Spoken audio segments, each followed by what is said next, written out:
रावण में अनेकों दुर्गुण थे। वो क्रोधी था, दंभी था, अहंकारी था, अपने से बड़ों की बात नहीं सुनता था।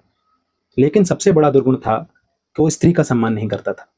अपनी वासना की पूर्ति हेतु वो स्त्री का शील भंग करने में भी संकोच नहीं करता था, अर्थात वो उनसे रेप करने में भी संकोच नहीं करता था। एक दिन रावण हिमालय के निकट एक वन में पहुंचा। वन में वहां उसने एक सुंदर कन्या को देखा। उस सुंदर कन्या को देखते हुए अत्यधिक कामुक हो गया और उसने उससे कहा कि हे कन्या, तुम यहाँ क्या कर रही हो? तुम्हारा सौंदर्य तो किसी राजमहल में होना चाहिए, तुम्हें तो किसी राजा के साथ होना चाहिए। उस कन्या ने कहा कि मेरा नाम देववती है, मैं बृहस्पति की पोती और महर्षि कुशध्वज की पुत्री हूँ। मेरे दिव्य गुणों को देखते हुए मेरे पिताजी ने निर्धारित किया कि मेरा विवाह सिर्फ भगवान विष्णु से हो सकता है। उन्होंने कई देवताओं को, अन्य राजाओं को मना कर दिया। दैत्यराज शंभु ने जब ये सुना तो उसने मेरे पिता का वध कर दिया। मेरी माता मेरे पिता के शव के साथ अग्नि में प्रवेश कर गई। तब से मैं आज तक तपस्या कर रही हूँ इस विचार से कि मैं एक दिन भगवान विष्णु की अर्धांगिनी, उनकी संगनी बनूंगी।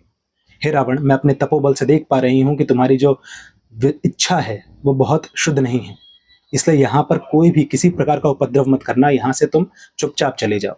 रावण ने उस कन्या के केश पकड़ लिए। क्रोधवश उस कन्या ने अपनी एक भुजा को तलवार में परिवर्तित कर लिया और अपने केश काट लिए।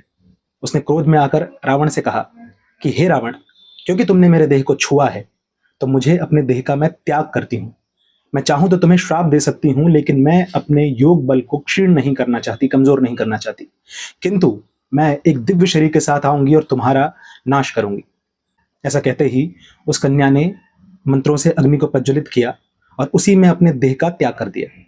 तुरंत ही उसी स्थान पे कमल पुष्प पे एक दिव्य कन्या का जन्म हुआ।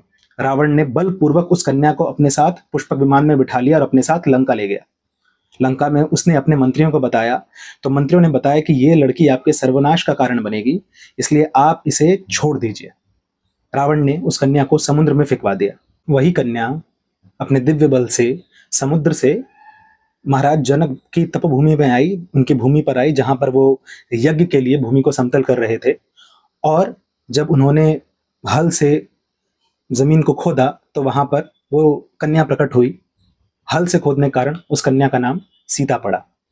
इस प्रकार राम सच्चिदानंद हैं, नित्य हैं, शाश्वत हैं, उसी तरह से माता सीता भी नित्य हैं, शाश्वत है। किंतु मानवीय लीलाओं का आस्वादन करने के लिए योग माया ऐसी व्यवस्था करती है कि ऐसा प्रतीत होता है कि माता सीता ने या भगवान राम ने जन्म लिया है। हरे कृष्ण।